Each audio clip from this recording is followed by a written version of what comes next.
Հաղորդման գործընկերն է Կոսյանի ապրանքանիշը։ Լոս Անջելեսից Հորիզոն հեռուստաընկերության եթերում Նյուզրումի հատուկ թողարկումն է։ Ստուդիայում աշխատում է Վրույթ Հադևոսյանը, բարև ձեզ հարգելի հեռուստադիտողներ։ Մեր ուշադրության կենտրոնում մեր հայրենիքն է, ինչպես նաև նրա շուրջը կատարվող բոլոր իրադարձությունների մանրամասները։ Այսօր օրվա ամենաարդիական թեմաները քննարկելու եմ զրուցակցիս հետ, նաև խոսելու ենք շատ կարևոր ապագային առնչվող ծրագրերի մասին, որը բերում է ազգային ժողովրդավարական բևեռը։ Իմ զրուցակիցը ազգային ժողովրդավարական բևեռի խորհրդի անդամ քաղաքագիտության դոկտոր Հայկ Մարտիրոսյանն է, բարև ձեզ Հայկ, բարի գալուստ մեր տաղավար եւ նաեւ Լոս Անջելես։ Մենք պարբերաբար խոսում ենք ամենաարդիական թեմաների մասին ու նաև շատ կարևորում ենք այն ամենը, ինչը տեղի է ունենում մեր հայրենիքում։ Հիմա այնտեղ ընթացքի մեջ է բևեռի մասնակիցների կողմից դեկտեմբերի 11-ի հանրահավաքին ընթառաջ իրազեկման աշխատանքները, ինչ փուլում եք հիմա, ինչ ծրագրեր ունեք այս պահին եւ ինչ է կատարվում իրազեկման աշխատանքների ընթացքում։ Իրազեկման աշխատանքները ընթանում են ամբողջ Հայաստանով մեկ, դա ահռելի կազմակերպչական աշխատանք է եւ ասեմ, որ ստացվում է այնպես, որ միայն մենք ենք այդ գործով զբաղվում Հայաստանում, ոչ միայն իրազեկման, այլև ըստ էության հրապարակներում եւ փողոցներում պայքար վարելով։ Իրազեկումը իրականացնում ենք բոլոր մարզերում Հայաստանի, հսկայական ռեսուրսներ են դրա համար օգտագործվում մարդկային եւ նաեւ մարդուժի, բնականաբար։ Հանրահավաքները դա պայքարի ամենակարևոր ձևերից մեկն է քաղաքական պայքարի այսօր Հայաստանում եւ քանի որ մենք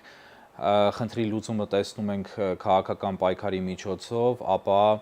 փորձում ենք անընդհատ ընթացող հանրահավաքների եւ անընդհատ դրանցում մարդկանց քանակական աճ ապահովելու արդյունքում ստանալ մի իրավիճակ, երբ կձևավորվի կրիտիկական թվաքանակ, որի արդյունքում Հայաստանում իշխանապողությունը կդառնա փաստ, ոչ միայն հնարավոր, այլև փաստ։ Բևեռը անխոնջ աշխատում է այդ ուղղությամբ եւ հասնելու է դրան։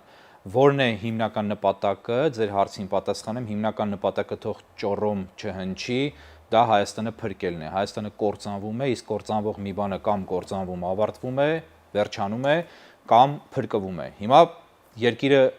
փրկելու համար մենք որևէ ջանք չենք խնայում, ընթացքում արժանանում ենք ահռելի հակազդեցության, որովհետև պայքարում ենք հսկա եւ հզոր կենտրոնների դեմ, բայց մենք չենք ընկրկելու վարկաբեկման բոլոր փորձերը ձախողվելու են, որտեղ դրանք հիմք չունեն իրենց տակ, եւ մենք գնալու ենք մինչեւ վերջ, մինչեւ ժողովուրդը զարթնի, մինչեւ դավաճանական ռեժիմը հեռանա, Հայաստանը ազատվի Ռուսաստանի ճիրաններից եւ ոչ թե ընկնի այլ ուժերի կամ այլ երկրների ճիրանների մեջ, այլ ձեռք բերի դաշնակիցներ, որոնք սեփական շահերից ելնելով կկատարեն իրենց դաշնակցային պարտականությունները, ոչ թե Ռուսաստանի պես կդավաճանեն Հայաստանին, եւ Հայաստանը հնարավորություն կունենա ապահով եւ անվտանգ լինելով ոչ միայն վերականգնվել, այլև դառնալ կայուն, ինչու՞ չէ նաեւ հզոր երկիր։ Հայկ, բազմաթիվ հարցեր հիմա առաջացան ձեր խոսքից ելնելով, բայց մի կարևոր կետի եմ ուզում անդրադառնանք նախքան բուն թեմաները քննարկելու համար, բավականին մեծ քարոզչական աշխատանքներ տանում եք նաև Միացյալ Նահանգներում։ Հիմա երկու հարց նախ, հայկական սփյուռքի էլ որ գաղթօջախներում է բևեռը հեղինակություն վայելում եւ ինչ տարբերություն ու առանձնահատկություն ունի այս համայնքի հետ աշխատանքը, չէ՞ որ սա բացի այն որ ամուր ու կարծրացած համայնք է, նաև բարի լավ իմաստով տասնամյակների պատմություն ունի քաղաքական համախմբման ու առաջնորդական օրինակի։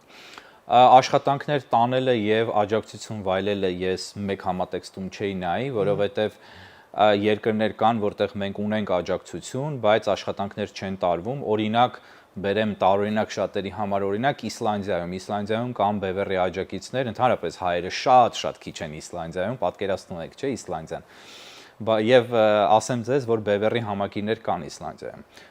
բայց Իսլանդիայում աշխատանքներ չենք տանում, որովհետև գոնե այդ փուլին չենք հասել դեռևս։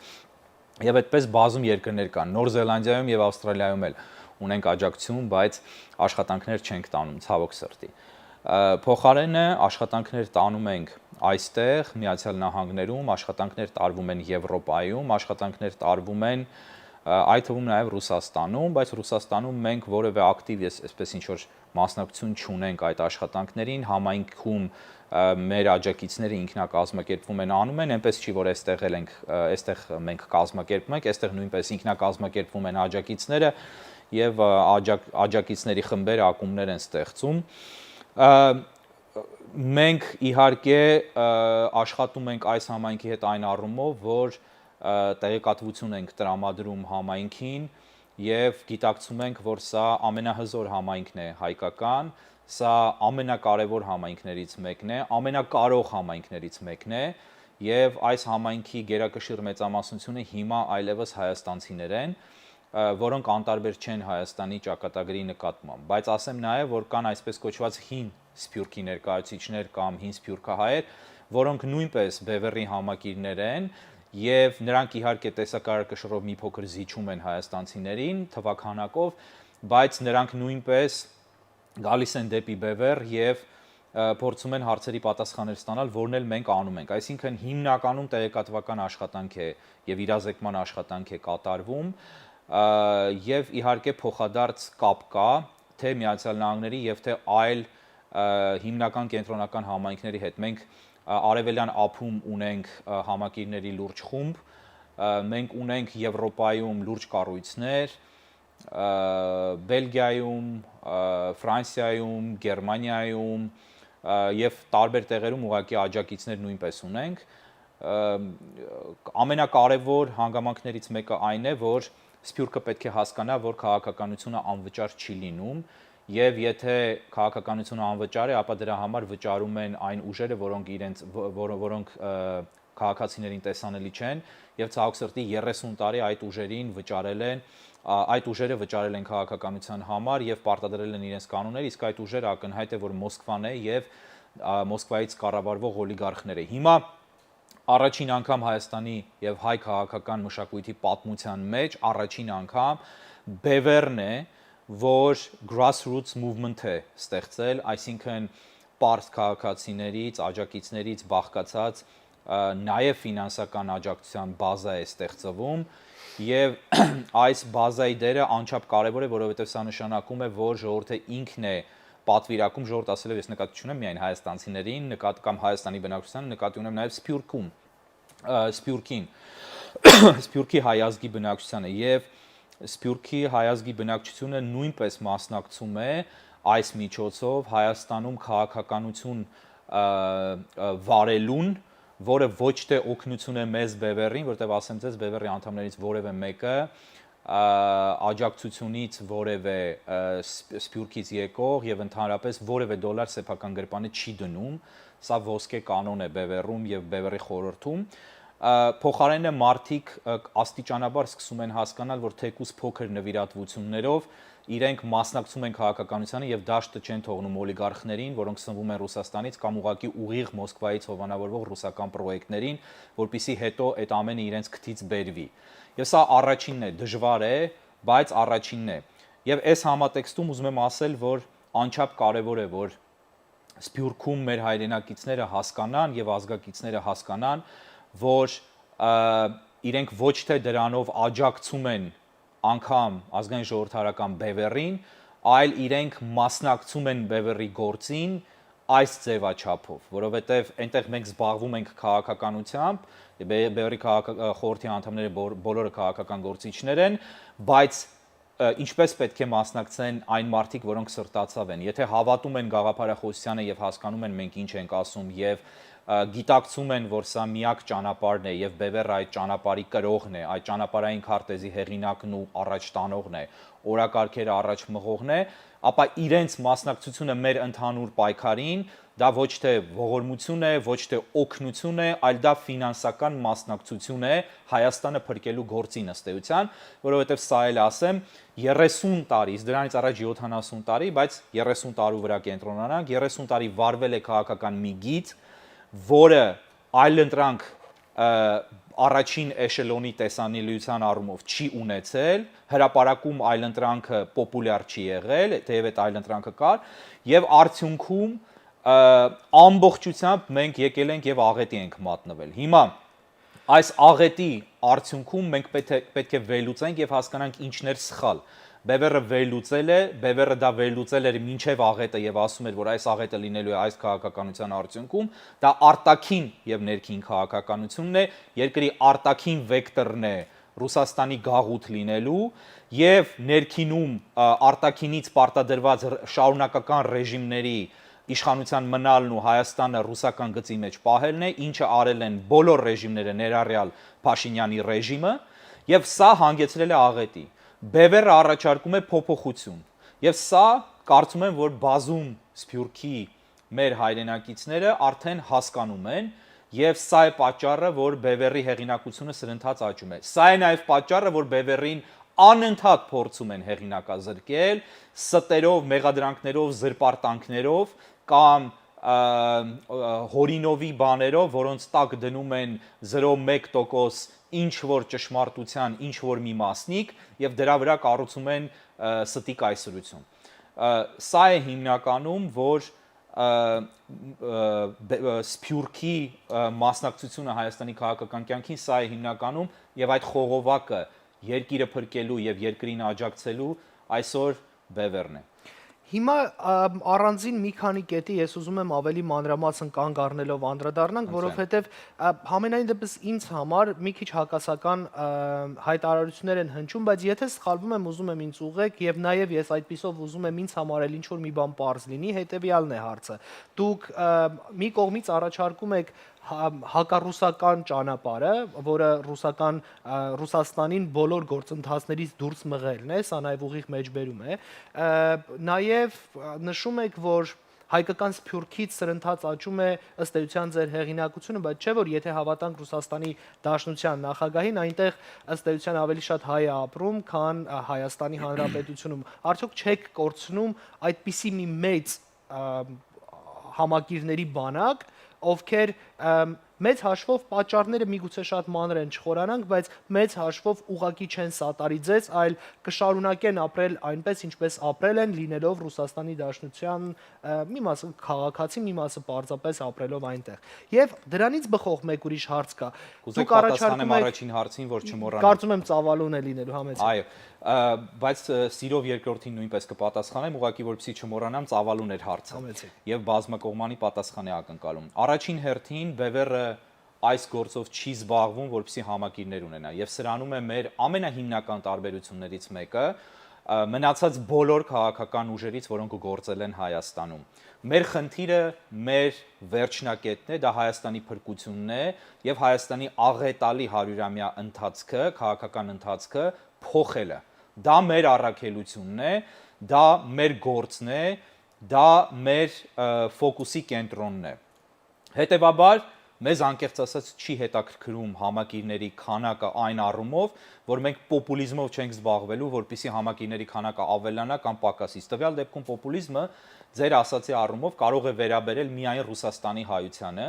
եւ ես այստեղ պիտի շատ անկեղծ լինեմ, մենք Ռուսաստանում ունենք շատ լուրջ զանգված աջակիցների, հիմնականում երիտասարդներ, եւ դա աճող զանգված է, բայց հանուն արդարության եւ դաժան արդարության պիտի ասենք, որ Ռուսաստանի համայնքը Ամերիկայի համայնքից շատ տարբեր է։ Ամերիկայում, քանի որ ազատ երկիր է եւ ժողովրդավարական երկիր է, մտածողությունը ազատ է մարդկանց, բնակիչների, քաղաքացիություն ընդունած հայազգիների, Ռուսաստանում պետական մակարդակով մշտապես գնացել է ուծացման քաղաքականություն, ձուլման քաղաքականություն եւ նաեւ համայնքի մի զգալի հատված ուղղակի ռուսացած է կամ ռուսիֆիկացված է։ Հիմա թե ինչ է ասում նախագահ Պուտինը թվականակի առումով, ամենևին կարևոր չէ։ Ես ձեզ ասեմ ամենաշատ հայերը որտեղ են ապրում աշխարհում։ Նրանք ոչ թե Ռուսաստանում են ապրում, այլ ապրում են Թուրքիայում։ Եվ դրանք ծագումով հայեր են, որոնք թրքացել են, որոնք այսօր Հայաստանին եւ հայերին ատում են, եւ նրանցից շատերը ցանկանում են Հայաստանի եւ հայերի ոչնչացումը, եւ նրանցից շատերը անգամ կռվել են Արցախում հայերի դեմ։ Ըստ վերջին ԴՆԹ հետազոտությունների, եւ սա հայտնի փաստ է, միջազգային մամուլում այս մասին հրապարակումներ եղան, Թուրքիայի բնակչության գերակշիռ զանգվածը էթնիկ թուրքեր չեն, եւ նրանց հսկայական զանգված ծագում է հայերից, հույներից եւ այլոցից, հիմնականում հայերից։ Բայց արդյոք սա նշանակում է, որ մենք պետք է մտածենք, որ Թուրքիայում կա հայ համայնք եւ այլն եւ այլն։ Չէ, այդպես չի։ Ես ուզում եմ մի հատ հարց ավելի կանգ առնենք մի հատվածի վրա, որտեղ է հրապարակվել եւ որտեղ է այդ ապացույցը, որ այդ մարդիկ կռվել են Արցախում հայերի դեմ։ Չէ, ես չեմ ասում ապացույց կա այսպես։ Ակնհայտ է, որ եթե թուրք զինվոր է կռվել Արցախում, իսկ կարծում եմ դուք ինքներդ դրան չեք հակադրվում, ընդունում եք, որ թուրք զինվորներ են կռվել, անհնար է, որ նրանց մեջ նկատի ունենալով այդ զուլման աստիճանը եւ հայերին իրենց մեջ զուլելու քաղաքականությունը ծագումով հայեր չլինեն, բայց նրանք հայեր չեն։ Իմ ասածը հենց դա է։ Հիմա եթե Ռուսաստանում կան հայեր, որոնք ռուսություն են ընդունել։ Օրինակ, մենք գիտենք հայտնի քաղաքագետ Բաղդասարովին, որը իբրև թե Հայաստանի համար խոսում է եւ այլն, հայ է։ Ոչ, իհարկե հայ չէ, ընդհակառակը հակահայ է։ Նույն Ֆիլիպ Կիրկորովը հայ է, իհարկե ոչ, հայ չէ, հակահայ է։ Նույն Կուրգինյանը, եւ չեմ ուզում ասել Կուրգինյանը հայ է, իհարկե ոչ, հայ չէ։ Նույն Այրապետովը եւ Հայրապետյան չի, հայ է, իհարկե ոչ։ Այսինքն, այս զանգվածն էլ կա։ Ես հուսով եմ, որ դա մեծամասնություն չի, բայց դա կա։ Հիմա այս զանգվածի վրա մենք չենք ուղղորդվելու։ Մենք ուղղորդվում ենք հայ ժողովրդի շահերի ուղղությամբ։ Եվ ասեմ, որ բևեռը իրոք Սփյուռքում եւ Հայաստանում սրընթաց աճ է ունենում եւ դա պայմանավորված է միայն մեկ հանգամանքով, այն օրակարգով, որը մենք հետապնդում ենք։ Իսկ մեր օրակարգը մեր համար սրբազան գործ է, որովհետեւ այն առնչում է Հայաստանի լինել չլինելուն։ Դրա այդ գործընթացի մեջ դուք տեսնում եք նաև իշխանափոխությունը, որին ուզում եք անպայման հասնել, ու հարցի երկրորդ հատվածը վերաբերում էր դրան։ Արդյոք ունեցած համակիրների քանակով այսօր դուք կարող եք հենց հիմա իրականացնել իշխանափոխությունը ընտրությունների ճանապարհով կամ միգուցե հեղափոխության միջոցով։ Նախ մենք իշխանափոխություն չէ, որ ուզում ենք անել, կամ միայն իշխանափոխություն չէ, որ ուզում ենք անել։ Մենք ուզում ենք անել իսկական արմատական հեղափոխություն։ Եվ սա թող չընկալվի ֆրանսիական հեղափոխության տարբերակով, արյունալի հեղափոխություն կամ բոլշևիկյան հեղափոխության, ոչ։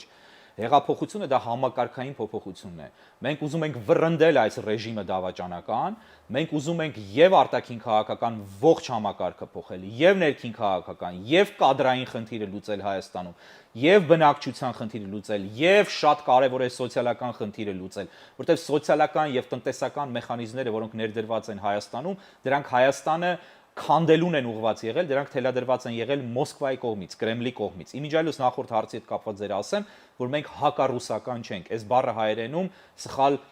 կերպով է օգտագործվում, մենք հակակրեմլյան ենք կամ հակառուսական քաղաքականություն ենք։ Այսինքն մենք ռուս ժողովրդի հանդեպ կամ Ռուսաստանի հանդեպ որպես երկիր, դաշտեր, սարեր, ծառեր եւ բնակչություն որևէ վատ բան չունենք։ Ընդհակառակը մենք կողմնակից ենք ժողովուրդների բարեկամությանը եւ այլն եւ այլն, բայց Ռուսաստանը որպես պետություն եւ ռուսական կառավարությունը որպես իշխանություն վարում են Հայաստանի հանդեպ թշնամական քաղաքականություն արդեն 100 տարուց ավելի։ Մենք սա ենք փորձում փոխել։ Հիմա, ինչ վերաբերում է ձեր հարցին, նախորդ հարցին վերադառնամ, հեղափոխություն անել այսօր կարող ենք թե ոչ, մենք ձգտում ենք անել այսօր հեղափոխություն, ակնհայտ է, որ դրա համար անհրաժեշտ է մի քանի տասնյակ հազար մարդու ոչ թե տանը ինտերնետի առջև կամ սոցկայքերում կամ անձնական խոսակցություններում կամ ընտանեկան կամ չգիտեմ շրջապատում աջակցություն կամ բարոյական աջակցություն, այլ կոնկրետ ներկայություն փողոցներում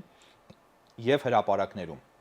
Ներկայությունը փողոցներում եւ հրապարակներում այսօր չի ապահովվում, որովհետեւ ժողովուրդն ընդհանուր առմամբ ստրեսի, դեպրեսիայի եւ կոմայի մեջ է, շատ վատ է եւ արդարացում չունի դա, բայց այդպես է, մեր ժողովուրդն է եւ մենք այդ փաստի հետ հաշվի ենք նստում։ Բայց մենք պիտի հասկանանք նաեւ, որ BBR-ը ինքնանպատակ չի անում այս ցույցերը, այս բողոքի ակցիաները եւ երթերը, սա հետեւողական պայքարի գիծ է եւ քաղաքականություն, որի ընթացքում մենք անընդհատ աճեցնում ենք մեր համակիրների ներկայությունը, ոչ թե համակիրների քանակը, որտեղ այն աճում է առանց ցույցերի էլ, այլ համակիրների ներկայությունը փողոցներում եւ հրապարակներում, որpիսի հասնենք քրիտիկական զանգվածի, այդպես շատ քիչ է լինում, հատկապես մեր իրականությունում, որ չանես ոչ մի բան, փողոցային պայքար չվարես, միայն խոսես եւ իրազեկես եւ տեղեկատվություն տրամադրես եւ մի օր ասես ես հանրահավաք եմ անում եւ այդ հանրահավաքին 100,000 կամ 50,000 մարդ գա։ Այդպես չի լինում հատկապես հայերի պարագայում։ Այլ երկրների պարագայում լինում է, հայերի պարագայում չի լինում ցավոք։ Եվ սա է, որ մենք փորձում ենք անել։ Բևերը իշխանափոխության չէ միայն որ գնում է, Բևերը գնում է կրկնեմ արմատական, խորքային, համակարգային հեղափոխության։ Եվ այդ հեղափոխությունը մենք չենք պատկերացնում որպես արյունոտ հեղափոխություն։ Մենք պատկերացնում ենք համակարգի ամբողջական փոփոխություն։ Այդ թվում նաև կարծեմ չնշեցի բոլոր պատասխանատուների, հանցագործների եւ դավաճանների իրավական, դատական կարգով պատասխանատվության կանչում։ Դա է նաև մեր անցումային արդարադատության, որ ամենակարևոր կետերից է Բևերի ծրագրային մեխերից մեկը։ Հայկ, դավաճանական իշխանություն եզրույթը ես որքանով հասկանում եմ վերաբերվում է ներկայիս իշխանությանը։ Այսօր բավական Ոչ միայն, նախկիններին նույնպես։ Շնորհակալություն ուղղորդման համար, այսօր վարչապետը բավական էմոցիոնալ ելույթ ունեցավ ու շեշտեց թերևս նաև ձեր ասածը, որ երկար տարիների ընթացքում է եկել հասել այն կետին, որին մենք այսօր ենք, եթե բառացի չմեջբերեմ, այլ ուղղակի ներկայացնեմ նրա խոսքը, բանակը թալանելուն էր դա վերաբերվում էր փաստաթղթերի ստորագրմանը 2010 թվականին, կարծեմ օրենքի ընդունմանը, որով Հայաստանի սահմաններն էին գծվում եւ այլն եւ այլն։ Սահմանները չէին գծվում, ստում է, բայց օքեյ։ Կարող եք մանրամասնել, կարող եք խոսել այդ մասին, բայց ըստ էության նա էլ մեղադրում է նախորդ բոլոր իշխանություններին, որոնք եկել եւ անցել են Հայաստանով։ Հիմա ասեք, խնդրեմ ձեր վերաբերմունքը, ում եք համարում դավաճանական իշխանություն եզրույթը ում վրա է տարածվում եւ ձեր կարծիքով այսօրվա իշխանությունը ամբողջապես կրում է այս պատասխանատվությունը, թե ոչ։ Այսօրվա նախ դավաճանական ռեժիմ ասելով, երբ խոսում ենք նկատի ունենք ներկաներին, սրանց, բայց դավաճանական ռեժիմներ ասելով ընդհանրապես նկատի ունենք նաև եւ մեզ համար դավաճանական ռեժիմներ են նախկին բոլոր ռեժիմները, որոնք եղել են սրանից առաջ։ Հետևաբար մենք արձանագրում ենք, որ Հայաստանում 30 տարի շարունակ ձախողված վերաանկախացումից ի վեր 91 թվականից ի վեր իշխել են միայն դավաճանական ռեժիմներ։ Սա կարծում եմ ամբողջությամբ հարցին պատասխանում է։ Որն էր հարցի մյուս մասը։ Դավաճանական ռեժիմ եզրույթը ում վրա է տարածվում ամբողջական ասացի արդեն, իսկ ինչ վերաբերում է դրա հայտարարություններին, ապա դա հերթական անգամ ստում է, իհարկե բանակը թալանվել է, եւ հարց տվեցիք, թե արդյոք միայն ինքն է պատասխանատու իր ռեժիմը, միայն իր ռեժիմը պատասխանատու չէ այս վիճակի համար, սա դավաճանության ընթացք է եղել, բայց ինքը շատ հանգիստ ունենալով ժողովրդի ահռելի աջակցությունը եւ լեգիտիմության աննախադեպ բարձր աստիճան սկզբում կարող էր չգնալ այն դավաճանական քայլերին, որոնք կատարվեցին, կարող էր չգնալ այն ամենին, ինչ կատարվեց եւ պատերազմի արդյունքների, նաեւ պատերազմի սկսման առումով միգուցե 90%-ը, բայց պատերազմի արդյունքների առումով 100%-անոց պատասխանատվություն կրում է ինքը։ Որովհետև այո, թալանված էր բանակը, այո, զենքը վատներ, եւ այո, դա ռուսներն էին արել այդպես եւ տեղական ռեժիմը շատ օքեյ էր այդ գաղափարի հետ, բայց հայկական բանակը անգամ նոյեմբերի 9-ի դավաճանական ստորագրությունից հետո, ստորագրության պահին մինչ այդ պահը պարտված չէր։ Հայկական բանակը ջախջախված չէր, հայկական բանակը դիմադրում էր, տարածքներ կորցրել էին, բայց շատ ավելի մեծ տարածքներ հանձնեց ինքը ստորագրությամբ, ուղղակի հանձնեց, պայմանավորվածությամբ ի հակառակ անգամ այն փաստաթղթի, որը Պուտինը հեղինակել էր եւ ինքը ստորագրել էր։ Հետևաբար, գցել պատասխանատվությունը միայն նախկինների վրա, դա սեփական դավաճանական գիծը թաքցնելու փորձ է, կեղտոտ ողորմելի փորձ է, որը չի անցնելու, որը մարդիկ կուլ չեն տալու եւ կուլ չեն տալիս։ Պատասխանատու են նախկինները, որտեղ նրանք նույնպես եղել են դավաճանական գծի մեջ, բայց ամենամեծ պատասխանատու, ես ուժիշ բան ասեմ, մի քանի անգամ ասել եմ, հայոց պատմության մեջ սրա եւ իր ռեժիմի պես Հայաստանը ավերած, ոչնչացրած, Հայաստանը սեփական կամքով թշնամուն հանձնած որևէ իշխանություն, որևէ իշխանավոր մեր բազմա հազար կամ հազարամյա պատմության ընթացքում չի եղել։ Այդպիսին չեք գտնի պատմության էջերում, եղել են դավաճաններ, որոնք օրինակ անին հանձնեցին, չէ, եղել են դավաճաններ, որոնք ըստ էության Կարսը հանձնեցին, բայց այսպիսի բան չի եղել այս մասշտաբներով եւ այս մակարդակով։ Դրա համար Փաշինյանիզմը եւ փաշինյանական ռեժիմը անհամեմատելի է անգամ նախորդ դավաճանների հետ, նախորդ ռեժիմների հետ 91 թվականյան։ Հայկ, նույն այդ ելույթի ժամանակ Նիկոլ Փաշինյանը հայտարարեց, որ թող բոլոր կուսակցությունները, դաշինքները բոլորը թող ասեն, թե ինչ կանեին իր փոխարեն, որովհետև այդ ժամանակ, երբ պատերազմը սկսվում էր, կար այլընտրանքը հետևյալն էր՝ առանց կռվի հանձնել տարածքները, որովհետև պայմանավորվածությունը ավելի վաղ էր ձեռք բերվել։ Ուզում եմ ազգային ժողովրդավարական բևեռի տեսանկյունից պատասխանեք ձեզ համար, որը կլիներ այլընտրանք, եւ զուտ կուսակցական տեսանկյունից, որը կլիներ այլընտրանք, եւ դուք ինչպես եք պատկերացնում ապագան այս իրավիճակով։ Պատկերացնենք դուք արդեն իշխանություն ունեք եւ պիտի տարածքների վերադարձման ինչ որ աշխատանք այնուամենայնիվ տանեք կամ ոչ։ Ինչպես եք վերադարձնենք, ինչ վերադարձնենք։ Եկեք այդ կետից Մենք բան չունենք վերադարձնելու, չենք էլ ունեցել։ Ինչպես կարելի է քոնը, որ մի բան, որ քոնն է եղել, ուրիշը գողացել է ինչ որ մի պահ, հետո դու հետ ես բերել, համարես դա վերադարձ։ Ինքը պիտի վերադարձնի, ոչ թե դու։ Դրա համար մեզ համար վերադարձի խնդիր չի եղել եւ չկա։ Մեզ համար ընդհակառակը կա վերադարձի խնդիր, որովհետեւ մենք մեզ վերադարձնենք մեր վերադարձնելու մասին էր հարցը։ Ինձ թվաց դուք ասում որտեղ տարածքները Չէ, որտեվ նախորդ հարցը հենց այդպիսին էր, որ նրանք ասել են, այլընտրանքը ըստ պայմանավորվածություններ կար, պիտի վերադարձնեին տարածքները, եւ շատ լավ է, որ այդ հարցը տալիս եք, շնորհակալ եմ։ Հարցի նպատակն էր, արդյոք պատկերացնենք դուք եք իշխանություն։ Մի կողմից ինչ կանեիք դուք 2000 մեր կորցվածը հետ բերելու համար, մյուս կողմից ինչ կանեիք դուք, որպեսզի օրինակ չհայտնվեին առհասարակ։ Շատ լավ, չհայտնվելու մասից սկսեմ, հրաշալի հարցեր են, շնորհակալություն։ Ուրեմն նախ Բևերը մշտապես ասել է սա եւ ես էլ որպես անձ կամ մասնագետ ասել եմ բազմաթիվ անգամներ։ Ի սկզբանե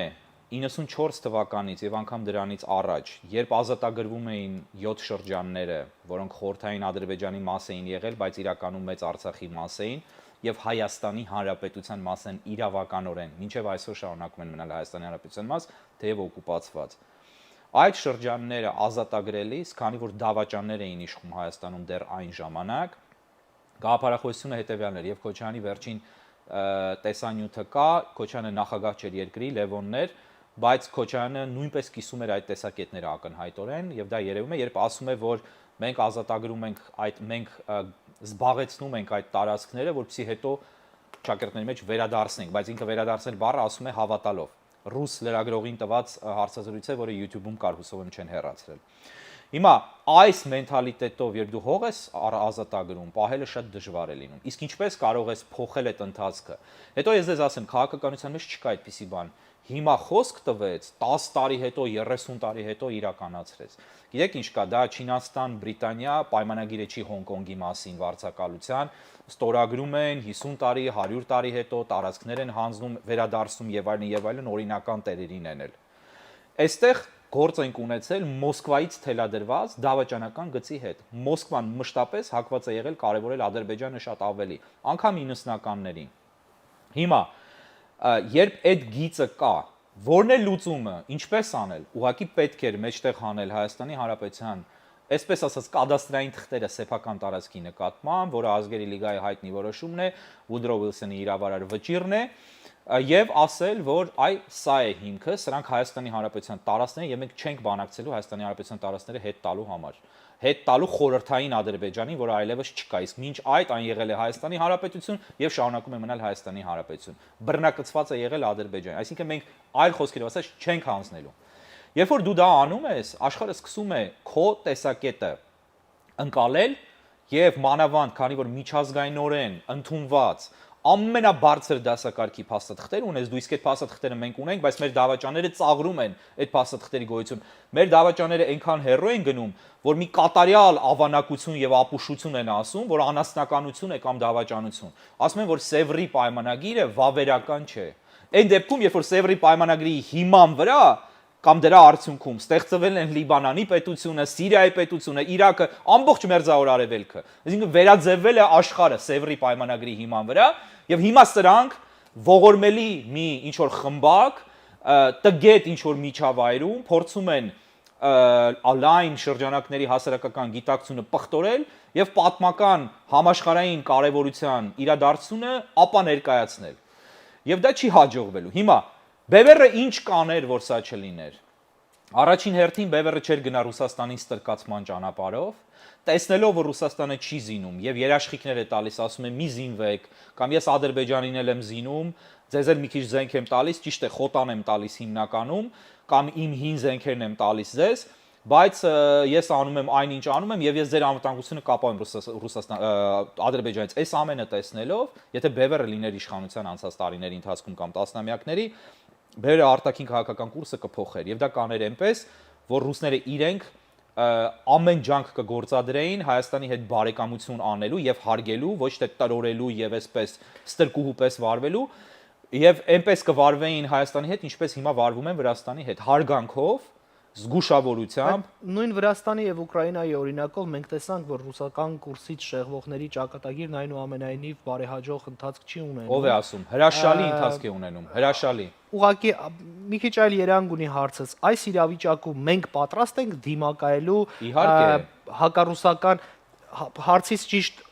մասով, այսինքն ոչ թե ընդդեմ Ռուսաստանի, այլ կուրսի ընտրության ճանապարհին պատրաստ ենք դիմակայելու։ Մենք այլ ընտրանք չունենք։ Ինչ է նշանակում պատրաստ ենք դիմակայելու, եթե մենք գնում ենք մահվան այս կուրսի մեջ։ Հայաստանը ոչնչանում է եւ ոչնչանալու է, ձեզ թվում է Ադրբեջանը կանգ է առնելու։ Ռուսական լրատվամիջոցները հիմա ակտիվորեն շրջանառում են Հայաստանը, Բելարուսը եւ մի շարք այլ պետություններ կազմի մեջ մտցնելու թեզը։ Ինչ է դա նշանակում։ Իրենց Հայաստանը պետք չի Ռուսաստանի կազմում, միգուցե միութենական պետություն, որպես որից հատվածներ կարող են նվիրել կամ փոխանակել Թուրքիա եւ Ադրբեջանի հետ, որտեղ Հայաստանը հիմա ոչինչ է ըստ որպես պետություն գոյություն չունի, որպես պետություն ոչինչ է, միգուցե այդպես, բայց իրենք Հայաստանը ոչ ուզում են, ոչ էլ կարող են պահել։ Իրենք ուզում են վերցնել կատարյալ վերահսկողության տակ, որպեսզի իրենց գործարքը թուրքերի եւ ադրբեջանցիների հետ ավարտեն։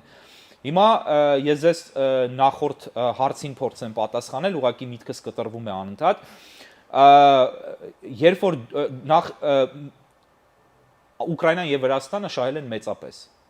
Վրաստանը տարածքները, երբ Հայաստանում կեղծ ռոպագանդան ասում է, որ կորցրեցին տարածքներ պատերազմի արդյունքում, ոչ, մի սանտիմետր հող վրացիները չեն կորցրել 2018 թվականին։ Կորցրել են 93 թվականին եւ կորցրածը չեն հաջողել հետ բերել 2018 թվականին, բայց 2018 թվականին կատարելապես ազատվել են Ռուսաստանից եւ Ռուսաստանի ազդեցությունից։ Որոշ ռոպագանդիստներ կասեն փոխարենը դարձել է Թուրքիա, դա նույնպես սուտ է, թուրքական ներդրումները զուտ տնտեսական են, հիմնականում հյուրանոցների բաների տեսքով են Աջարիայում եւ որևէ ստրատեգիական կառույցների թուրքերը չեն տիրապետում, ցանկացած պահի, երբ վրացիները ցանկանան հարմար գտնեն, կարող են եւ թուրքերին հանել այդ ամբողջ իրավիճակը փոխել։ Դա վրացիների ընտրությունն է, իրենց ներքին գործն է, ինչպես ուզում են անում են։ Դա ոչ մի կապ չունի Վրաստանից դուրս գալու հետ։ Ինչ վերաբերում է Ուկրաինային, այո, Ուկրաինան Դոնբասի նկատմամբ կամ դրա մի հատվածի նկատմամբ վերահսկողությունը կորցրել է, բայց Ուկրաինա դա տեղի է ունեցել Ռուսաստանի կտրուկ քայլերի արդյունքում, եւ ձեզ ասեմ, այդ կտրուկ քայլերի համար Ռուսաստանը բավական փոշմանել է։ Եվ դրա վկայությունը դուք տեսնում եք, այսինքն եթե իմանային, որ այսպիսի վիճակում են հայտնվելու, չէին անի։ Ռուսաստանի տնտեսությունը այսօր ծնկի իջած տնտեսություն է։ Ռուսաստանը իրականում դեպի փլուզում գնացող պետություն է։ Հենց 2014 թվականին ռուսական չմտածված քայլերի արդյունքում, որոնք արեցին Ուկրաինայի նկատմամբ։ Փոխարենը Ուկրաինան ազատագրվել է, եթե Ղրիմի մասին ենք խոսում, ապա Ղրիմ կոնկրետ զորքեր մտցրեց Պուտինը։ Ես չեմ կարծում, որ Պուտինը կարողանալու է զորքեր մտցնի Հայաստան, մտցրած են այդ զորքերը արդեն նախ, բայց այդ զորքերը չի կարողանալու կիրառել Հայաստանի պետականությունը ոչնչացնելու ուղղությամբ, որովհետև Հայաստանը Դոնբաս չի, այսինքն մի փոքրիկ հատված չի մեծ պետության Ուկրաինայի կամ Ղրիմ չի։ Հայաստանը ամբողջական մի կտոր է այլևս եւ այդ կտորը եթե օտարվում է կամ վերցվում է ռուսների կողմից ռազմական վերահսկողության ներքո ամբողջությամբ, այսինքն ձևական ինչ որ բաներն են դուրս գալիս, կոպիտ ասած Ռուսաստանը պատերազմ է հայտարարում Հայաստանին, ինչ որ բաներ, ֆանտաստիկ բաներից ենք խոսում, դա արևմուտքը թույլ չի տալու սեփական շահերից ելնելով, ոչ թե հայերին շատ սիրելով, հայերի գեղեցիկ աչքերը կամ խաչքարերը սիրելով, չէ, որովհետև արևմուտքին ձեռնտու չէ, որ Հայաստանը կորսվի Ռուսաստանին կամ Թուրքիային, բայց դա այլ թեմա է։ Այսինքն Ուկրաինան այսօր բանակ է ստեղծել, հսկայական աջակցություն է ստանում Միացյալ Նահանգներից, Ուկրաինայի տնտեսությունը աճում է, դուրս է եկել ռուսական ակցիանի մեջից եւ Ուկրաինան դարձել է ինքնուրույն խաղացող միջազգային ասպարեզում արևմուտքի հետ միևնույն ճամբարում։ Այո, տարածքներ կորցրել է, բայց դա բոլորովին այլ օպերա է։ Հայաստանը կորցրել է տարածքներ Ռուսաստանի հետ բարեկամության արդյունքում, ոչ թե թշնամության։ Կորցրել է հենց դրա պատճառով։ Եվ կորցնում է ավելի ու ավելի։ Ռուս զինվորը կանգնած է, գալիս են հայ զինվորին քշում են եւ վերցնում են տարածքը։ Եվ եթե ոմանք կարծում են, թե Արցախում Հայաստանն է մնացել դե ֆակտո փաստացի, իրավականորեն ամբողջ Արցախը շարունակում է Հայաստան մնալ, ապա սխալվում են։ Արցախը այսօր ամբողջությամբ կամ Ադրբեջանի կամ Ռուսաստանի ազդեցության տակ է, իսկ Ռուսաստանը Արցախի մնացած հատվածը անպայմանորեն փորձելու է հանձնել նույնպես Ադրբեջանին, եթե Հայաստանը չփոխի իր արտաքին քաղաքական կուրսը եւ նաեւ ներքին քաղաքական կուրսը։ Եվ Բևերը այս ամեն ինչը հասկանալով առաջարկում է մի դեղատոմս, որը աշխատող դեղատոմս է։ Իմիջիայլոց մի քանի օր առաջ Պուտին Բայդեն հերակապի արդյունքում հայտնի դարձավ, որ նախագահ Բայդենը ասել է, որ եթե դուք փորձեք հարձակվել Ուկրաինայի վրա, ապա իհարկե մենք զորք չենք ուղարկի Ուկրաինա, թեև հսկայական զենք են տրամադրել Սպիտակ տնից Ուկրաինային, բայց նախագահ Բայդենը ասաց, ապա մենք այնպիսի սանկցիաներ կկիրառենք ձեր դեմ, որ տնտեսությունը ուղղակի կփլուզվի, այսինքն Ռուսաստանը կփլուզվի։ Եվ սա ինչ է, եթե ոչ պաշտպանություն, ընդ որում խոսքը գնում է Ուկրաինայի մի հատվածի մասին։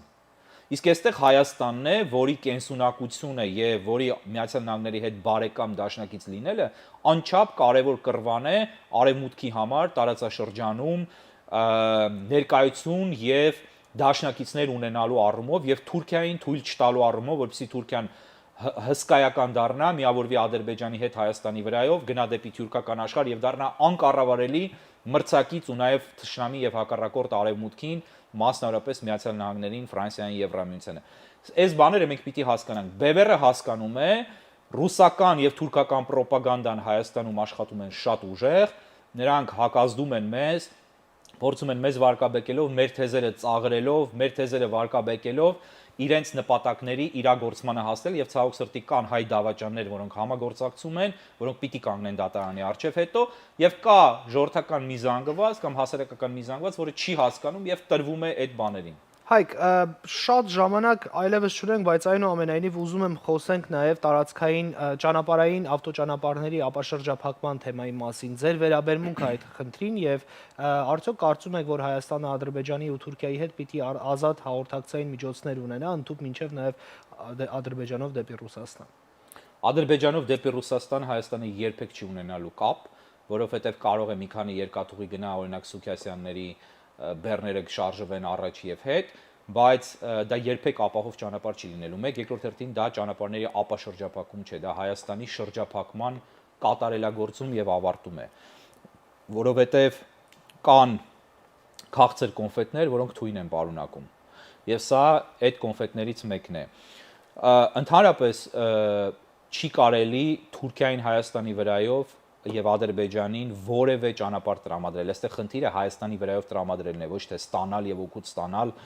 Ադրբեջանի վրայով։ Ադրբեջանը այդ նույն ճանապարհը ունի Իրանի վրայով։ Բայց չէ՞ որ նույն դաշնակիցները, Միացյալ Նահանգները, այսինքն ԵԱՀԿ Մինսկի խումբը, նաև բոլոր դաշնակիցները պնդում են, որ տարածքային ապաշրջափակում, տարածաշրջանային ապաշրջափակում պիտի լինի եւ երկրները պիտի ազատ հաղորդակցություն։ Պնդումներ չկան, կան ողջունումներ ներողություն գաղափարի, ողջունում են շատ པարզ պատճառով։ Այն նույն պատճառով, ինչով հայերը որ ասում էին ազատագրված շրջանները մերը չի, Արցախը մերը չի, բայց մենք ուզում ենք ինքնորոշվենք Ադրբեջանի կազմում, հետեւաբար դա Ադրբեջանին է։ Ով է հասկացել, որ Արցախի անկախության թեզը հենց դա է առաջ մղել։ Արցախի անկախությունը նշանակում էր, որ Արցախը Ադրբեջանի կազմում է, բայց պիտի ինքնորոշվի։ Չէին ասում Հայաստանի Հանրապետության կազմում է։ Դրա համար է Բևերը նաև համարում հանցագործություն եւ դավաճանություն Արցախի անկախ լինելու գաղափարը, Արցախի առանձին դրոշ ունենալու գաղափարը համարում է դավաճանություն, որտեղ դա Հայաստանի Հանրապետության տարածք է եւ պիտի խոսք գնար տարածքային ամբողջականության մասին։ Այսինքն ամեն դեպքում ձեր կարծիքով ճիշտ է ոչ թե ազգերի ինքնորոշման Ադրբեջանի կազմում։ Հիմա այդ նույն սկզբունքն է։ Արևմուտքը եւ աշխարհը, քանի որ Հայաստանը իրեն պատրտելով ասում է, որ պիտի ճանապարհ տանք Ադրբեջանին, ասում է շատ լավ, տալիս եք, եթե դուք դա ուզում եք, դա ձեզ չի վնասում, դուք համարում եք, որ դա ձեզ օգուտ է, մենք կողմ ենք, մենք ողջունում ենք, հո չի ասելու, չէ, փակ պայեք ճանապարհները։ Դուք Ադրբեջանը ուզում է, Հայաստանը ուզում է, Արևմուտքը պիտի ասի, չէ, փակ պայեք ճանապարհները, այդպեսի բան չի լինում։ Հայաստանը պիտի չուզի որ արևմուտքը ընդառաջ գա Հայաստանին։ Այստեղ է խնդիրը եւ չի կարելի ասել արևմուտքը սա ողջունեց, նա ողջունեց։ Ես ես ասեմ, Սյունիքը, որ Նիկոլ Փաշինյանը վերցնի եւ փաստաթղթով անգամ նվիրի Ադրբեջանին կամ Թուրքիային, եթե Հայաստանի ժողովուրդը լուր նստեց տեղը եւ Նիկոլ Փաշինյանը դա կարողացավ անել եւ մարսել, ապա աշխարհը դա չի դատապարտելու։ Կամ դատապարտելու է, որտեղ դա ծայրահեղ էսպիսի բան է լինելու արևմուտքի շահերի դեմ։ Բայց եթե դու մի բան անում ես, հո չեն գալու քեզ ասեն, գիտես ինչ կա, դու ինքնավնասվում ես մի արա։ Եթե դու անում ես ինքնավնասվում ես եւ քո ժողովուրդը կողմ է դրան, ուրեմն դու համարում ես, որ դա քո համար լավ է։ Սա մենք պետք է հասկանանք։ Շատ լավ, դուք զրույցի ընթացքում նշեցիք, որ անկախ ամեն ինչից ձեր գործունեությունը ընթանում է բավականին մեծ ընդդիմություն նաև տեսնելով ձեր կուսակցության ներկայացուցիչներին, նաև ձեր գործունեության դեմ։ Բայց որոշ տեղեկություններ մենք վեր կուսակցական կառույց ենք, ասեմ։ Ես դա հռչակագրում կարդացել եմ, շարժում է, դա վեր կուսակցական շարժում է, դա շատ ավելի մեծ ձևաչափ է, քան կուսակցական ձևաչափը։ Շնորհակալություն ուղղելու համար։ Հիմա մի հետաքրքիր կարծիք կա, որ լրագրող Թաթուլ Հակոբյանի նկատմամբ ձեր կողմից հնչում են սպառնալիքներ։ Ես ուզում եմ նրա անունը չի տվել, բայց հասկանալի է, որ փորձում է ուղղել մեր վրա։ Ենթատեքստում կա նմանատիպ համենայն դեպս ինչ-որ բան, թույլ տվեք մեջբերել, որպեսզի սխալ չհնչի։ Իմ հասցեին հնչող սպառնալիքների հիմքում որքանով համադրել ու վերլուծել եմ, ընկած է իմ այն խոսքը, որ վերջերս Հայաստանի հեռուստաընկերություններից մեկի եթերում եմ արել, Հայաստանն այնտեղ է, որտեղ կանգնած է հայ զինվորը, ընդ որում հստակ ասել են, որ 1918-ին այդ Հայաստանը 10,000 քառակուսի կիլոմետր էր, 1920-ի ամռանը 60,000, 1920-ի աշնանը 30,000, 94-ին 42,000, այսօր աղետալի պատերազմից հետո 33,000։ Այս կարծիքը հանդիպել է, որքան էլ անհեթեթ է հնչում, մեծ Հայաստան երազողների սպառնալիքներին։ Ում նկատի ունի Թաթուլ Հակոբյանը, ինչու կարելի է ենթադրել, ասում է, որ գնալու է դիմելու է Հայաստանում ոստիկանություն, ասում է, որ նամակ է գրում իրավապաշտպան կազմակերպություններին, լրագրողական կազմակերպություններին, ամերիկյան դեսպանությանը, որ շատ ուշագրավ եւ կարեւոր է, եւ ես դրան կանդրադառնամ պատասխանում, եւ ըստ էության սլաքները ուղղում է մեր ուղղությամբ, որտեղ ինքը բազում ակնարկներ է անում այդ մասին, հուսամ այդ աստիճանի հիմար չի լինի, որ վեր կենա եւ ուղղակիորեն մեղադրի, քանի որ խոստացել է, որ ուղղակի մեղադրելու է, բայց այստեղ հիմարության հարց չի, այստեղ կազմակերպված գործընթացի մասին է, իմ խորին համոզմամբ, որը վարում է Թաթուլը։ Հիմա ասեմ ձեզ, Թաթուլը տանում է մեր խորին համոզմամբ հակահայկական, պրոթուրքական եւ արդյունքում պրոռուսական քաղաքականության թեզ։ Նա փորձում է ներկայանալով որպես լրագրող, ընդ որում իբրև թե անկախ, իբրև թե օբյեկտիվ, իբրև թե պրոֆեսիոնալ լրագրող, փորձում է այդ կարգավիճակը օգտագործել քաղաքական շատ կեղտոտ օրակարգ առաջ մղելու համար եւ դա մեր համոզմունքն է։ Հիմա մեր կարծիքն ու համոզմունքն է։ Հիմա ասեմ, որ Բևերը բազմաթիվ անգամներ եւ Բևերի անդամներ եւ նաեւ աջակիցներ, որոնց վրա Բևերը որևէ ազդեցություն չունի, գաղափարական հետևորդներ կարող են լինել աշխարհում ամենտեղ, ինչպես ասեցի անգամ Իսլանդիայում, բայց դա չի նշանակում, որ Բևերը ուղղորդում է այդ մարդկանց, չեն ընդունում այն հանգամանքը, որ Թաթուլը հայտարարում է, որ Հայաստանն այնտեղ է, որտեղ կանգնած է հայ զինվորը, այսինքն եթե վաղը գրավելով գան եւ կանգնեն ասենք Կասկադի մատույցներում, աստիճանների տակ եւ Կասկադի վերևում մոնումենտում կանգնած լինի հայ զինվորը, Թաթուլ Հակոբյանի համար Հայաստանը լինելու է Կասկադի վերևի հատվածը, մոնումենտի հատվածը միայն, կամ Հրազդան մարզադաշտը, եթե այդտեղ լսեն բոլոր հայերին։ Սա դավաճանական թեզ է, ինքը այդ գիծը տանում է։ Իմիջիայլոց ասեմ, որ պատահական չի, չէ, որ Արսեն Խառատյանը, Նիկոլ Փաշինյանի նախկին գլխավոր խորհրդականը, որը բավական հայտնի է, թե ինչով եւ ինչերով է զբաղվել, Արսեն Խառատյանը Թաթուլին տարել է Ալիք մեդիա, այնտեղ նաև մասնակցում է հայտնի Կարպիս Փաշոյանը, որի հետ ես կարծեմ 2 հարցազրույց եմ ունեցել, այսինքն ինքն է հարցազրույց ունեցել, որ դասական լևոնիզմի, այսպես թուրքական տեսակետների ըստ էության ջատագովներ եւ ներկայացնողներ են։ Հիմա Թաթուլ Հակոբյանը ես չգիտեմ ովքեր ինչ սպառնալիքներ են իրեն հնչեցրել, ես այդ սպառնալիքները չեմ տեսել, Ես գիտեմ, որ օրինակ իմ կարծիքով Թաթուլ Հակոբյանին հաջորդ ազգային իշխանությունը եւ եթե դա լինի BVR-ը, ապա BVR-ի իշխանությունը ներկայացնելու է մեղադրանքներ կոլաբորացիոնիզմի, դավաճանության վերաբերյալ եւ դատելու է Թաթուլ Հակոբյանը ունենալու է փաստաբաններ, պաշտպանվելու է, ստանալու է արդար դատական process, բայց պատասխան է տալու։ Եթե կարդարացվի, շատ լավ, եթե կգտնեն, որ հանցակազմ չկա, դատարանը շատ լավ։ Եթե ոչ, Թաթուլ Հակոբյանին եթե դատարանը դատապարտեց, ապա դա պետք է լինի մեր ցանկությամբ, այսինքն շատ լավ կլինի, դա է մեր ցանկությունը, որ մենք ականատես լինենք արդար դատարանի կողմից լուրջ դատավճիռ այսպիսի մարդկանց նկատմամբ, ոչ միայն Թաթուլի։ Հիմա Թաթուլը Ամերիկայում է, այս պահին կարծեմ Լոս Անջելեսում է, հանդիպումը գաղտնի է անում, ինչ որ բաներ է վկայակոչում ինչ որ մարդկանց եւ ասում է որ անալիզի արդյունքում ինքը եկել է եզրակացության որ դա մի կենտրոնից է ակնհայտորեն մեզ է ակնարկում եւ ուզում եմ ասել որ եթե այդպես է ինչու չի դիմում ամերիկյան իրավապահ մարմիններին եթե իր կյանքին սպառնում են Ամերիկայում գնում է Հայաստանում է դիմում, որովհետև ինքը կատարում է Բայց ամերիկյան իրավապահ մարմիններից արդեն նրան անվտանգության անվտանգություն ապահովում են բոլոր նրանց, ում համայնքը ասում է, որ գիտեք ինչ կա, ինքը ինչ որ բաներ է, չէ, վկայակոչում, որ իրեն խորհուրդ են տվել ոստիկանությամբ, դա շոուի համար է իմ խորին համոզմամբ, որ ցույց տա, որ տեսեք ինչքան լուրջ է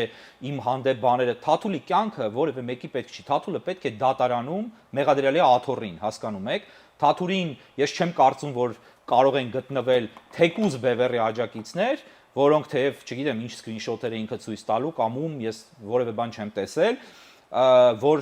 իրենց պետք լինի իրեն սպանել, այդ ինչ հիմարություններ են, էլի, Թաթուլին սպանելուց առաջ այնպիսի մարդիկ, այնպիսի բաներ են ասել, հասկանում եք, որ ասենք իրեն հաստատ սպանել ոչ մեկին պետք չի եւ եթե սպանողներ կան, կարծում եմ Աստված չանի սպանողներ լինեն, Աստված չանի, ամենևին դա պիտի դատապարտվի այդպիսի մոտեցումը, որտեվ բայց եթե այդպիսի մարդիկ էլ կան կամ լինեին, ապա նրանք շատ այլ տրամաբանորեն, եթե մտածում ենք, այլ թիրախներ պիտի ունենային շատ ավելի հայտնի, շատ ավելի ազդեցիկ, այս պատերազմում դեր խաղացած Թաթուլը ինչ է, Թաթուլը մեր համոզմամբ, գոնե իմ անձնական համոզմամբ կամ կարծիքով թուրքական պրոպագանդիստ է, որը այդ թեզերն է առաջ տանում եւ հիմա BVR-ի դեմ գործիք է դառնում ըստ էության ռուսների ձեռքին, որը ուղղվում է ամերիկացիներին։ Ինչի է ամերիկյան դեսպանատուն դիմում։ Ինչի։ Ասեմ ձեզ ինչի, որպեսզի վարկաբեկի BVR-ին, որը ամերիկյան դաշնակցության կողմնակից է։ Եվ դրանով ըստ էության ամերիկյան կողմին փորձի սահմանափակել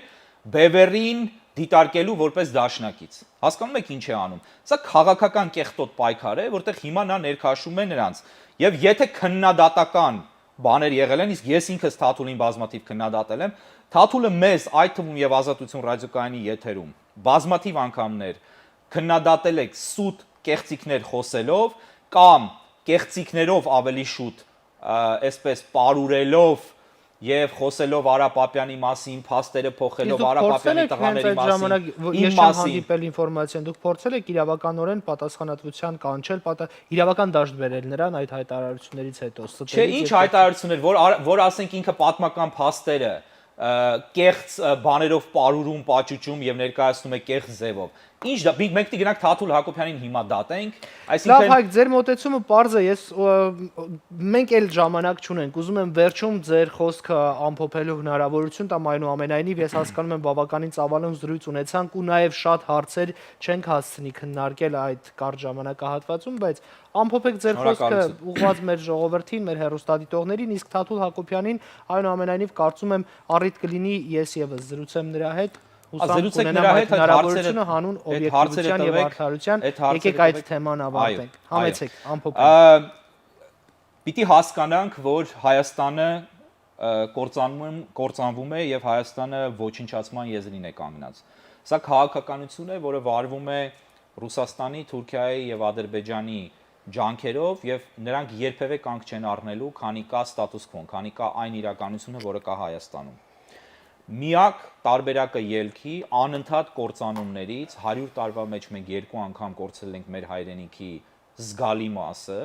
100 տարի առաջ կորցրել ենք մեծագույն մասը, հիմա կորցրել ենք կարևորագույն մասը այս մնացածի։ եւ այս ամեն ինչը տեղի ունեցել ռուսական կողմնորոշման եւ Ռուսաստանի գաղութ լինելու եւ մնալու արդյունքում։ Թուրքերը չեն կանգնում, պատմությունը կրկնվում է, ռուսները մշտապես գնում են դաշինքների թուրքերի եւ ադրբեջանցիների հետ, որտեղ իրենց համար դա շատ ավելի կարեւոր է, քան Հայաստանն ու հայությունը, եւ Ռուսաստանը նաեւ թուլանալով, հիմա այդ թվում նաեւ արևմտյան սանկցիաների եւ պատժամիջոցների արդյունքում դուրս է գալիս տարածաշրջանից եւ ինչպես շատ բարձրաստիճան Ռուսաստանի կրեմլյան պաշտոնյաներն են հայտարարել, իրենք ավելի շատ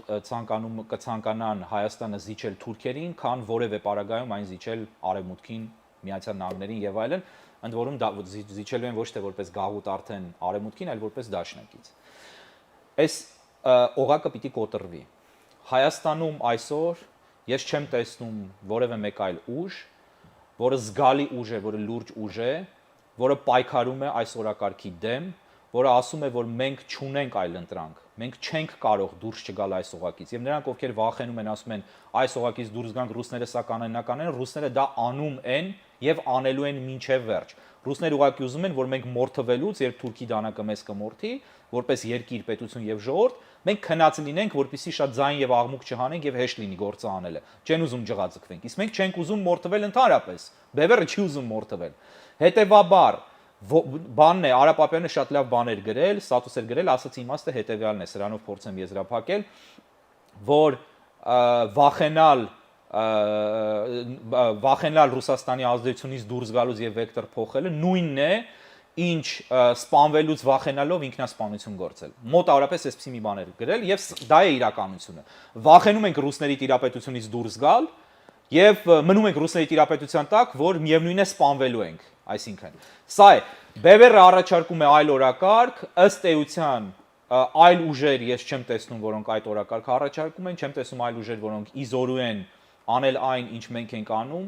մեր համախոհները գաղափարական նվիրյալներ են, հայրենասերներ են, մեր դեմ վարվում է վարկաբեկման լայնածավալ արշավ եւ սրա շրջանակներում եմ ես դիտարկում նաեւ Թաթուլի այս աղմուկը եւ ղժղժոցը եւ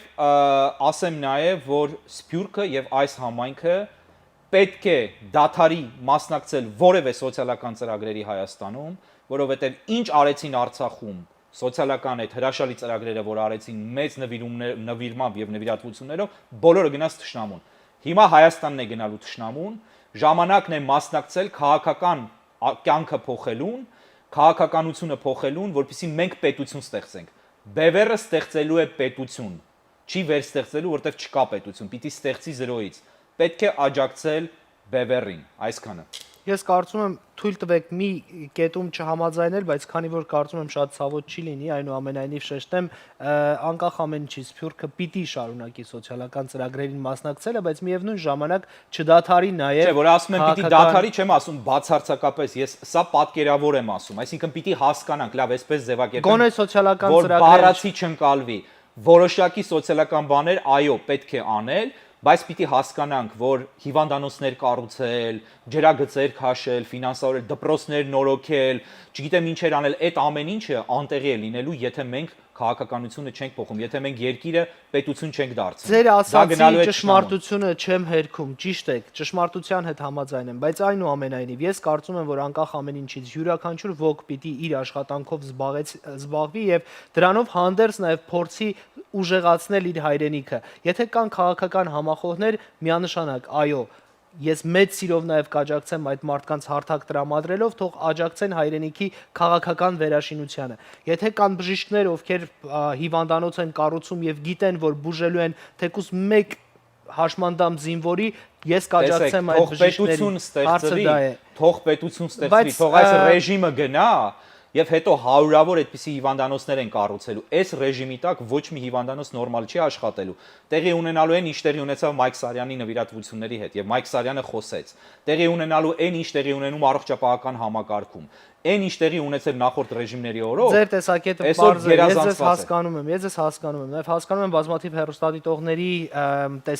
կետն է դա ըստ էության։ Իմը եւս ես գիտեմ շատ վստահ տիրապետելով նաեւ որոշակի ինֆորմացիայի, թե ինչ է կատարվում, բայց նաեւ կարծում եմ, որ անկախ ամեն ինչից յուրաքանչյուրս մեր տեղում, մեր դիրքում մենք պիտի զորեղացնենք մեր հայրենիքը։ Եթե կարողանում ենք որևէ ոլորտի բարելավմանն ու զարգացմանը նպաստել, միանշանակ պիտի դա անենք։ Եվ եթե գիտենք, որ մենք կարող ենք համախոհներով փոխել մեր երկիրը եւ ավելի պայծառ ապագա նվիրել այնտեղ ապրող մարդկանց, թող սա իսկապես պաթետիկ չհնչի, բայց միևնույն է, յուրաքանչյուրս պիտի անենք։ Ես վստահում եմ քաղաքական գործիչների, նրանք ովքեր ուզում են բավականին պայծառ գաղափարներով ուզում են իրականություն փոխել։ Ես վստահում եմ պրոֆեսիոնալ բժիշկներին, ես վստահում եմ լավագույն լրագրողներին, ովքեր հետաքննության ճանապարհով փորձում են բացահայտել ճշմարտությունը։ Ոչ ծախու լրագրողներին ինչպես ոմանք։ Ես ուզում եմ, որ այդ հավատը բոլորիս կրկին միավորի։ Մենք այսօր բանավիճում ենք, երբեմն համաձայն չենք, որովհետև ոչ միայն մենք ապրում ենք ժողովրդավար արժեքներ կրելով, այլ նաև մենք կանգնել ենք շատ կարևոր խնդրի առաջ։ Ակնհայտ տեսնում ենք, որ մենք մեր հայրենիքը կորցնում ենք։ Դա անվիճելի է։ Ճշմարտություն է այստեղ, որ ճգնաժամը հաղթահարելու համար պիտի աշխարհի բոլոր պայծառ ուղեղներով հայերը համախմբվեն ու փորձեն ճանապարհ գտնել, բայց այդ ճանապարհը ուզում եմ լինի համերաշխ, ներդաշնակ եւ արդյունավետ։ Իմ զրուցակից ազգային ժողովի ներողություն ազգային ժողովրդավարական բևեռի խորհրդի անդամ քաղաքագիտության դոկտոր Հայկ Մարտիրոսյանն էր։ Ես փաստորեն ազգային ժողովը պատահաբար նշեցի, բայց հուսամ մի օր դա իրականություն կդառնա։ Հաջողություն հարգելի հեռուստադիտողներ, մնացեք խաղաղությամբ, ստուդիայում աշխատեց Վրույր Թադևոսյանը, հեռարձակման վահանակի մոտ Լևոն Մարտիրոսյանն էր։ Մինչ նոր հանդիպում։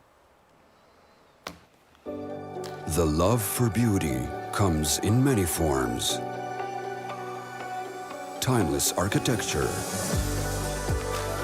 The beauty of a woman. A man with a style. Everyone deserves to enjoy this beauty. Everyone deserves to look great. Especially you. Kosiani. 32 Art Group-ը ներկայացնում է դեկտեմբերի 19-ին Լանթերման աուդիտորիումում Իրեն Դանս ստուդիոյի սաների հաշվետու համերգը։ Ստուդիայի գեղարվեստական ղեկավար Պարուսույց Իրեն Օլիխանովա։ Համերգին կմասնակցեն մի շարք հանրաճանաչ հյուրեր։ Համերգի սկիզբը երեկոյան ժամը 6-ին։ Թիքետ-միքետների համար զանգահարեք Թիքետ Միքետ 818 265 0506։ Իրեն Դանս ստուդիո։ Միացեք բարի։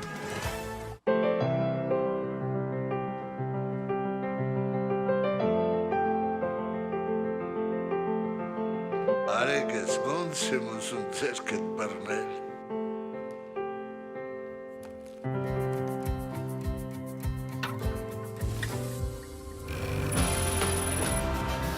Հայաստանն ավելի մոտ է դարձել HiPost-ի հետ։ Ուղարկիր ծանրոց Հայաստան շահավետ պայմաններով, վճարելով ընդամենը $4 1 ֆունտի համար։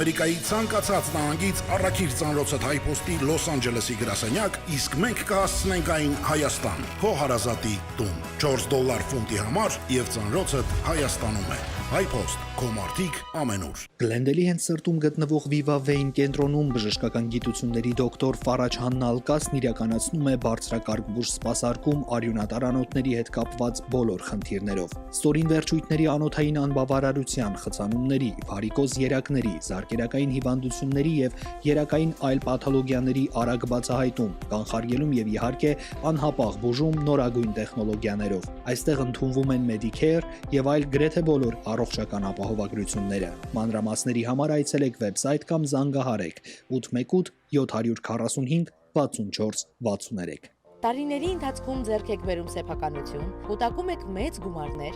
իսկ մտածել եք, թե ինչ է լինելու դրանց հետ ապագայում։ Լավագույն որակավորում ունեցող իրավաբան Մարիա Պրիմուշկոն իր բազմամյա հաջողակ փորձով կօգնի ձեզ ժառանգության փոխանցման, կտակ կազմելու եւ ձեր ունեցվածքն ապահով պահելու հարցում։ Estate planning, bankruptcy, personal injury եւ այլ իրավական հարցերով դիմեք MVP Law Group։ Ձեր ընտանիքի ապագան կախված է այսօրվա կայացրած որոշումից։ 818 788 7881։ Հայաստանում ամեն 7-րդ ընտանիք տառապում է անպտղությամբ։ Եթե մեզանից յուրաքանչյուրը գիտակցի իր դերն ու ուժը հասարակության մեջ, հասկանա, որ իր թեկուզ ամենաչնչին հանգանակությունը կգումարվի իր նման մտածող միլիոնավոր մարդկանց հանգանակություններին։ Մենք կարողանանք ստեղծել մեր երազած պայմանները մեր երկրում։ Հայ ասոցիացիայի հայ մանուկ ծրագիրն արդեն ապացուցել է, որ հնարավոր է լինել միասնական։ Ինչպես? Շատ հեշտ, Հենց քո տված ամսական $1 նույնիսկ կօգնի, որ մեկ երեխա լույս աշխարհ գա։ գաղափար, Միասնություն, Հոգատարություն։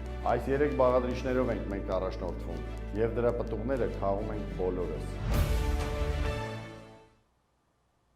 Խոհանոցային պարագաների շուկայում առաջատար եւ որպես ամենաբարձրակարգ վիրաբուժական մետաղներն օգտագործող Salad Master ընկերությունը իր ավանդույթին համաձայն տարին 2 անգամ հաճելի անակնկալ է մատուցում իր բոլոր գնորդներին։ Եվ այսպես, հերթական նորույթը ոսկե շարքի սահմանափակ արտադրանքի ցանկում։ Շտապեք հավելել ձեր հավաքածուն այս ունիվերսալ եւ անչափ գեղեցիկ կաթսայով, քանզի այն արտադրված է սահմանափակ քանակությամբ։ Գործում են մատչելի պայմաններ ինչպես ներկա օգտատերերի, այնպես էլ նոր գնորդների համար։ Մանրամասների համար կապվեք Salad Master-ի ձեր ներկայացուցչի հետ կամ զանգահարեք նշված հեռախոսահամարով։ Eating Right։ Մենք ներկայացնում ենք առողջության եւ հարմարավետության երաշխիքները։